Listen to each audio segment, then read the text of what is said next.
então a todos.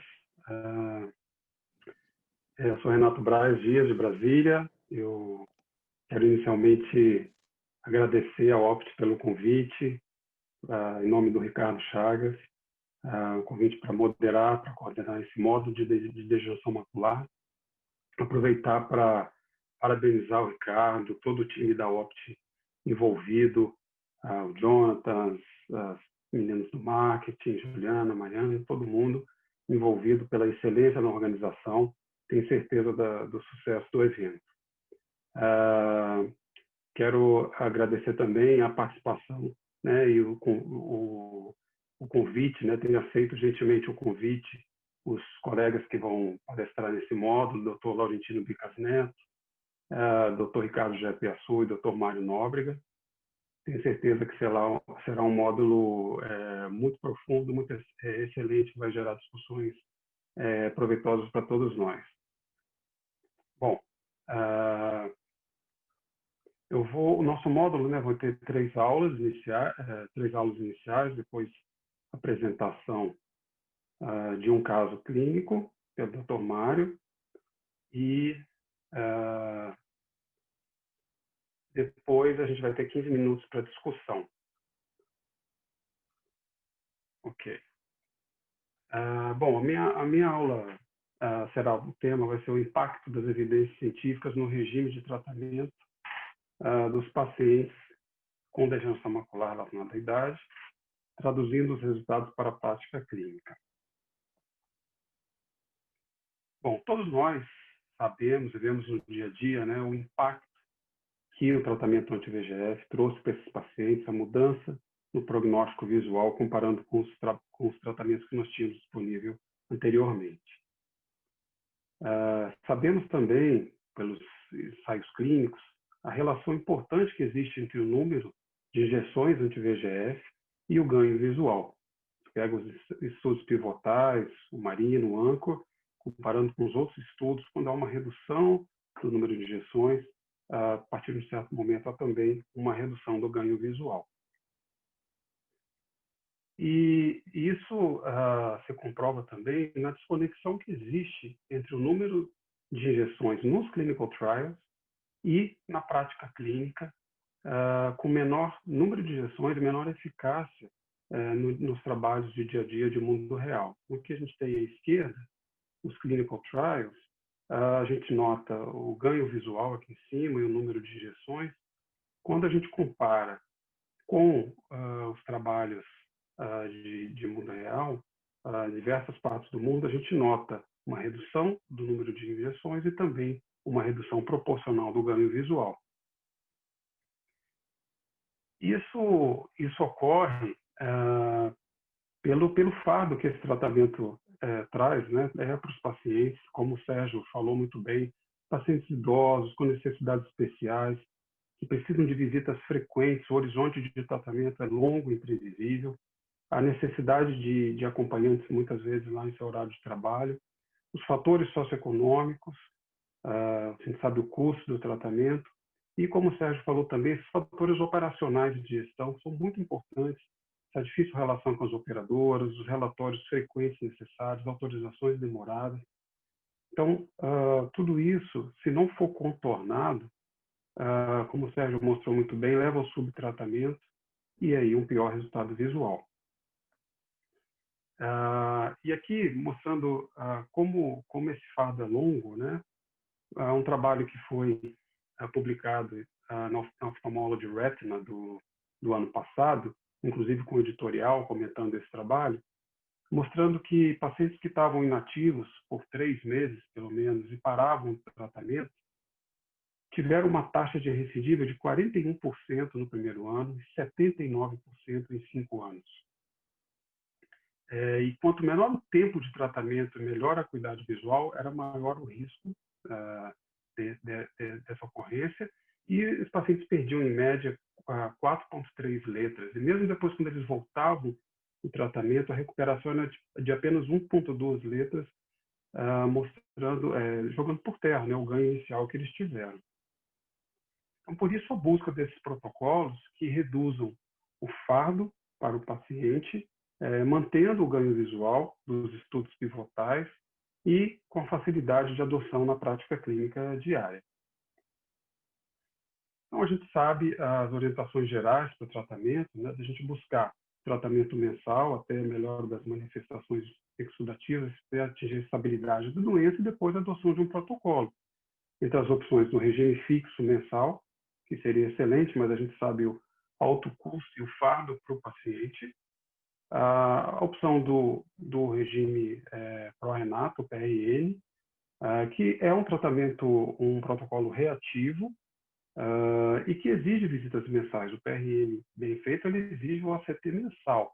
Pode fazer um bom resultado, mas o fardo continua muito grande do paciente. O que a gente vê no dia a dia é que o PRN, quando é feito, não é feito corretamente. Os pacientes são dados intervalos longos, voltam já com piora grande, que não conseguem ser depois recuperados. E a opção do tratar e estender, que é um protocolo proativo, permite um melhor planejamento, ali como o Sérgio mostrou, o paciente já sai com as datas das aplicações programadas, isso permite uma melhor adesão e um resultado funcional também melhor. E isso se traduz quando a gente observa os resultados do survey, tanto da EURETINA como da ESRS do ano passado, mostrando que ele é o protocolo realmente de preferência dos nossos colegas, tanto europeus como americanos e os internacionais da ESRS também. Eu trouxe aqui esse caso para exemplificar um pouco isso. Um paciente de 80 anos que começou o tratamento comigo em 2016, janeiro, e hoje faz tratamento com a Elia, tratar de estender a cada 8 semanas, com visão de 20 e 25.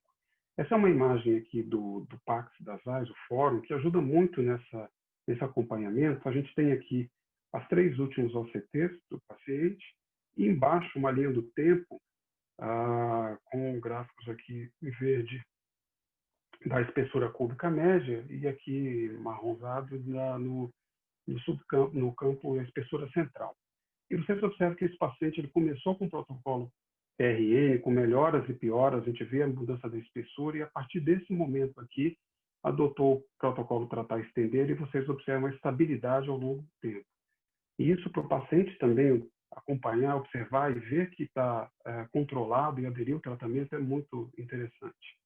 Aqui um outro exemplo de uma paciente de 84 anos, que começou ainda um horizonte mais longo, do início de 2015, hoje fazendo ali a cada 16 semanas, 20/40 de visão, seu olho único. Observe aqui no início o protocolo PRN com melhoras e pioras, e depois aqui a partir desse momento a adoção do tratar e estender, e como essa paciente vem controlada em seu olho único com uma visão muito útil. Quando a gente observa os clinical trials, comparando esses regimes de dose mensal, dose fixa com intervalo mais longo, tratar e estender e PRN, o tratar e estender se destaca por uma menor média de visitas e menor média de doses também. E quando a gente vê um sumário dos principais estudos tratar e estender, a gente observa que essa redução do número de injeções ela é acompanhada por uma acuidade visual similar, não inferior aos estudos com tratamentos mensais. E aí eu queria destacar um pouquinho esse estudo, o último estudo, o ALTER, um estudo mais recente, que a maioria de vocês já conhece. Eu queria só aprofundar em alguns detalhes. Um estudo publicado esse ano, e que foi um estudo que avaliou, um estudo prospectivo, que avaliou 2 regimes de tratamento, tratar e estender, com aflibercept em DNR exudativa. Como é que era o desenho desse estudo? Os pacientes todos faziam 3 aplicações mensais iniciais, depois o intervalo já era de 8 semanas, e nessa semana 16, então, eles faziam uma nova aplicação e eram randomizados em 2 grupos. Um grupo que fazia umas mudanças de intervalo, né? A extensão, redução a cada 2 semanas, ou um grupo que fazia isso de 4 em 4 semanas.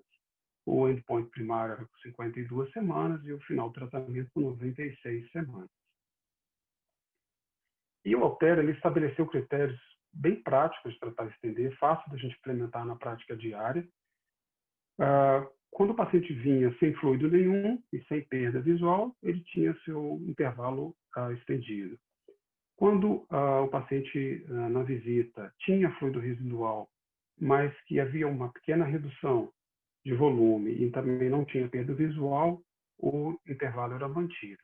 E quando ele apresentava um fluido novo, um fluido residual persistente, que não tinha mudado ou que tinha aumentado de volume ou baixa visual, ele então cortava o seu intervalo. E o tratamento mínimo era de 8 semanas e o tratamento máximo de 16, intervalo máximo de 16 semanas. Esses pacientes tiveram ganhos visuais, os dois grupos, na avaliação de 52 semanas, que foram mantidos até o final do tratamento com 96 semanas. E muito interessante aqui a gente observar que ao final do tratamento, com 96 semanas, cerca de 57 a 60% dos pacientes eles foram mantidos com intervalos de injeção de 12 semanas ou mais. E também na semana 96, mais de 40%, 41,5%, 46,3% dos pacientes foram mantidos com intervalos de injeção de 16 semanas. Isso deu, em média, nos dois grupos não teve diferença, uma média de 10,4 aplicações em 2 anos. Além disso, mais de 90% dos pacientes eles mantiveram a visão, tiveram perda menor do que 15 letras na semana 96, ao final. E algumas críticas que foram feitas inicialmente ao tratamento, eu queria comentar ao trabalho. Primeiro, é um trabalho feito na população japonesa, que a gente sabe que tem uma incidência na variante polipoidal da MRI maior. E realmente o trabalho tinha 35% de pacientes com polipoidal. Mas foi feita depois uma análise pós-hoc que separou os pacientes com PCV e sem polipoidal, e foi interessante observar que tanto relacionada à acuidade visual, melhor acuidade visual, ganho visual, a espessura foveal central e a proporção de pacientes que conseguiram extensão maior de 12 semanas foi semelhante nos dois grupos. E, além disso, grande proporção dos pacientes tiveram regressão total dos pólipos, com 52 semanas, e essa proporção aumentou com 96 semanas. É um trabalho que realmente não tinha um reading center, não mascarado, e um outro questionamento foi sobre uma maior tolerância ao fluido. E esse é um ponto importante, porque isso vem sendo cada vez mais discutido, e eu queria entrar um pouquinho nesse assunto, porque isso, na verdade, é uma coisa importante e interessante para o dia a dia. Essa questão da relação da fluido residual e acuidade visual já começou a ser levantada numa avaliação tanto do CAP quanto do VIL. No CAP, por exemplo, quando a gente observa os pacientes comparando Lucentis mensal e PRN, a gente observou que a proporção de pacientes com retina sem fluido foi bem maior no Lucentis mensal, mas quando a gente comparava o ganho de 15 letras, a diferença era um pouco maior, mas não tão grande. Mesma coisa no VIL, comparando o Lucentis mensal e a Eylea mensal, você tinha uma proporção bem maior de pacientes com a retina seca no grupo do Eylea, mas quando a gente avaliava o ganho visual era um pouco maior, mas não era uma diferença tão grande. Então, outros trabalhos vieram para analisar isso. A gente tem o Floyd Study, mas por uma questão de tempo, eu queria dedicar nessa análise, que é uma análise pós-hoc do Harvard, que foi apresentada na ESRS do ano passado pela Nancy Holekamp. Eles fizeram uma avaliação da relação do fluido residual com a acuidade visual. E por que isso? O que chamou a atenção deles? Porque quando eles avaliaram pacientes que tinham um ano, ali após um ano de tratamento, e os pacientes que tinham um ganho maior de 10 letras, a gente tinha pacientes com retina completamente seca e pacientes com fluido residual. Então, qual era essa relação entre esse fluido residual e o resultado visual? Então, eles analisaram separando por tipo de fluido residual. Então, quando se avaliou os pacientes com fluido subretiniano, apenas subretiniano residual, foi observado que esses pacientes tiveram um resultado visual melhor do que os pacientes com retina completamente seca, tanto com 1 ano quanto com 2 anos de tratamento. Interessante que não foi um resultado igual, foi um resultado melhor. Quando se observava já os pacientes com líquido residual apenas intrarretiniano, já era uma situação oposta. Esses pacientes apresentaram um resultado funcional visual pior do que os pacientes que não tinham líquido residual. Então, as conclusões dessa avaliação mostrou realmente isso, que os melhores resultados visuais foram os pacientes com fluido subretiniano apenas e os piores com fluido intrarretiniano apenas. E os pacientes que tinham retina completamente seca, eles tiveram um resultado funcional similar aos que tinham fluido tanto intra quanto subretinianos residuais. Isso mostrava que é o tratamento constante, contínuo, que é importante para o resultado visual, não necessariamente uma retina completamente seca. Então, aqui para finalizar, eu queria mostrar o caso desse paciente, um paciente de 85 anos, masculino, que foi atendido com queixa de um dia só, caso bem recente, de baixa visual e metamorfopsia, e apresentava, como a gente pode ver, um quadro ativo de DMRI, até, nesse caso, uma variante polipoidal, aqui não vou para todas as imagens, porque não vem o caso, mas ele fez as aplicações iniciais com a Eylea, obteve uma melhora para 20/20 de visão e melhora total das manifestações exudativas. Ele iniciou a extensão dos tratamentos, dos intervalos, e chegamos até uma extensão de 10 semanas. Ele vinha sem manifestação exudativa, com 10 semanas, e aí com 10 semanas, então, chegou um momento que ele começou um tratamento para um câncer de bexiga, uma imunoterapia, com pembrolizumab, que é um checkpoint inhibitor, que é um inibidor do PD-1, e existem alguns trabalhos mostrando que essa medicação para imunoterapia, para o câncer, ela pode causar VIS, pode causar edema macular, pode ser que tenha tido alguma interferência. O fato é que ele começou a ter manifestações exudativas de novo, piora do fluido subretiniano apenas. E, com isso, a gente encurtou o intervalo para 8 semanas, ele mantendo visão de 20/20.